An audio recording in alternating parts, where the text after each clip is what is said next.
Timeline, 5000 ans d'histoire, Richard Fremder. L'aîné, le futur Ptolémée VI, n'est âgé que de 6 ans. L'épouse du roi défunt, Cléopâtre Ier, la fille du roi Antichos III, se retrouve à la tête de l'État et gouverne aux côtés de son fils pendant 3 ans. Cette cohabitation a laissé des traces dans la documentation écrite, notamment des décrets officiels promulgués au nom des 2 souverains. Et quand il devient pharaon, Ptolémée VI épouse sa sœur Cléopâtre II en 175 avant Jésus-Christ. La reine et le dernier des 3 frères, Ptolémée VIII, sont associés au trône, inaugurant un règne à 3 carrément. Un tel système de gouvernement est totalement nouveau pour l'Égypte. La reine est véritablement mise sur le devant de la scène politique. Quand Ptolémée VIII devient roi de la Cyrénaïque, Cléopâtre II reste auprès de Ptolémée VI. Prenez des notes là encore. Et elle est nommée dans tous les documents officiels après son frère. Et quand il meurt en 145 avant notre ère, elle épouse son second frère, Ptolémée VII, qui monte sur le trône. Il épouse aussi sa nièce, la fille de Ptolémée VI, et Cléopâtre II, donc Cléopâtre III, en 141-142 avant notre ère. La mère et la fille sont alors toutes les 2 au pouvoir, aux côtés du roi. La reine est toujours nommée après le roi dans les actes officiels, ce qui lui confère un statut politique quand même privilégié. Elle acquiert même un statut divin de son vivant. Dans les temples, les reines sont représentées derrière le roi, qui effectue, lui, des offrandes aux dieux. Mais elles peuvent aussi être seules à accomplir ce rite, comme Cléopâtre II, Cléopâtre III, Cléopâtre VII. La fondation de la nouvelle monarchie gréco-macédonienne, au cœur même du territoire égyptien, offre aux élites égyptiennes la possibilité d'établir avec le pouvoir gréco-macédonien un rapport de force bien plus favorable à leurs intérêts qu'au temps des Achéménides. Le royaume fondé par le général Ptolémée dépend du soutien politique des élites égyptiennes. Il est donc vital pour le pouvoir gréco-macédonien de s'assurer le contrôle des temples égyptiens. Donc les relations entre la couronne lagide et les temples va s'établir en fonction des besoins de ce pouvoir macédonien. À la fin des années 260 avant Jésus-Christ, Ptolémée II et ses successeurs vont mener une série de réformes visant à réorganiser en profondeur les liens qui unissent la monarchie lagide et les temples égyptiens.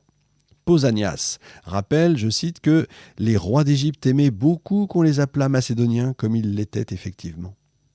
Et contrairement aux idées reçues, les Macédoniens, pas plus que les grands rois perses, ne renoncent à leur identité politique originelle. Ils sont et ils demeurent tout au long de la période hellénistique des rois étrangers dont l'emprise sur l'Égypte trouve son origine dans la conquête, dans le droit de la lance, si vous voulez. Rien ne prouve qu'Alexandre se soit fait couronner pharaon. En revanche, le clergé memphite élabore sa titulature royale conforme aux canons royaux égyptiens. Son nom est inscrit dans un cartouche et apposé sur les murs des temples, des palais, des statues et des stèles. Et il en est de même pour son frère Philippe III et son fils Alexandre IV. Leurs titulatures sont malgré tout quand même moins élaborées. Théos, dit le Sauveur, prêtre du temple d'Horus Khenti, Kéti d'Atribi, dans la patrie centrale du Delta, fait inscrire la titulature du frère d'Alexandre sur l'une de ces très belles statues, réalisées à son intention en remerciement de son action en faveur du sanctuaire, dont il est l'un des principaux responsables. Mais Philippe III ne se préoccupe pas trop du sort des cultes égyptiens d'Atribis. L'observation attentive des inscriptions relatives au souverain révèle quand même un détail significatif. Aucune titulature complète, on ne trouve que des cartouches vides. Ce fait surprenant montre tout simplement que le clergé d'Atribis ne connaît pas réellement le roi lagide, dont la présence dans la région n'est pas tellement attestée en fait. En réalité, c'est Théos qui se démène pour son temple sans aucune aide de l'État macédonien. Il doit d'abord déloger des soldats gréco-macédoniens qui s'étaient installés dans des maisons qu'ils avaient bâties d'ailleurs au sein même du Téménos, c'est-à-dire l'espace sacré. On ne pouvait recourir à la force. Et donc Théos propose à les squatteurs de déménager contre le versement d'une indemnité en argent et le don de terrain à bâtir. Et une fois ces indésirables partis, il procède à la démolition carrément de leur maison, à la purification de l'espace sacré, rendu ainsi à sa vocation première. Et donc, l'isolement politique de Théos saute aux yeux. Il ne parvient à reprendre le contrôle de l'espace sacré qu'en puisant dans les ressources financières et foncières dont il dispose. De même, il ne peut compter que sur sa seule autorité pour rétablir le ravitaillement de la table d'offrande, c'est-à-dire les différents prélèvements qui alimentent le temple. Le même constat s'observe à Hermopolis, en Moyenne-Égypte. Pétosiris, le grand prêtre de Thoth, est lui aussi totalement seul pour préserver son temple des incursions de la soldatesque, comme le montre une inscription gravée sur l'une des parois de son tombeau. Je cite « Je protégeais le grand parc, veillant à ce qu'il ne soit pas foulé aux pieds par les Aounébous, c'est-à-dire les Grecs. Car ces misérables gens le piétinaient. On mangeait les fruits des arbres, on s'emparait de ces roseaux qui étaient en tout lieu, au point qu'il y avait des troubles dans tout le pays à cause de cela. » Sur les reliefs du portail de la tombe, c'est lui, Pétosiris, qui présente les offrandes à Thoth, et non pas le pharaon régnant, accompagné de la formule « vie, santé, force » qui est normalement réservée au roi. Malgré tout, Pétosiris n'a jamais prétendu se proclamer roi non plus. Il s'agit d'une conception purement artistique qui s'attache à respecter la cohérence de l'imagerie canonique montrant le roi faisant l'offrande à la divinité locale. Puisque l'image présente le grand prêtre accomplissant ce rite, c'est à son nom que le texte accole le triple souhait normalement réservé au pharaon. Ce détail, donc le souhait, vie, santé, force, ce détail illustre donc la difficulté des élites hermopolitaines à identifier le nouveau pouvoir en place à la monarchie qu'ils avaient connue jusque-là.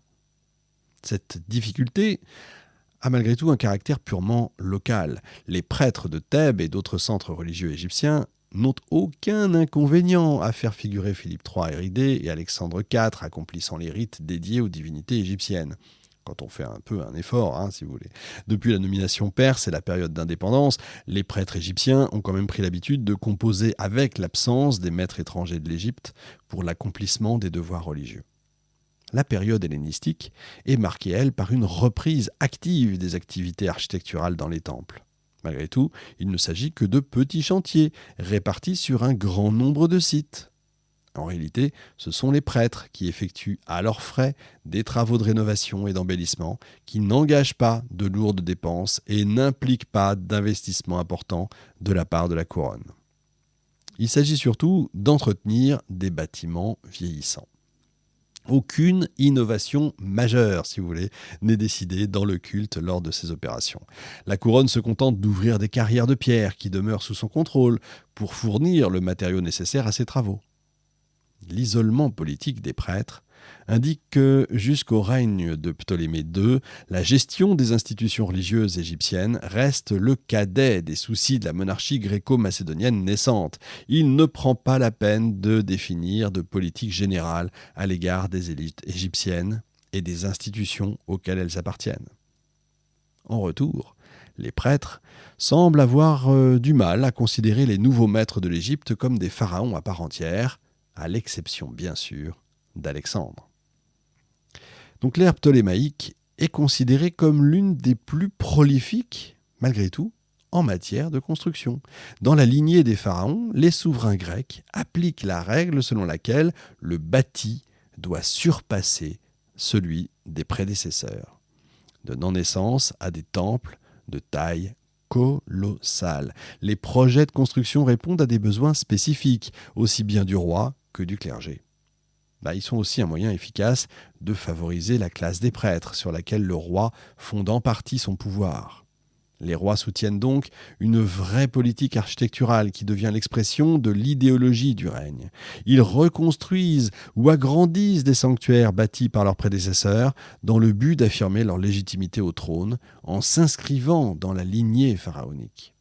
Ils se concentrent particulièrement sur le temple d'Amon de Karnak, dieu dynastique depuis le Nouvel Empire, qui transmet son pouvoir royal au pharaon.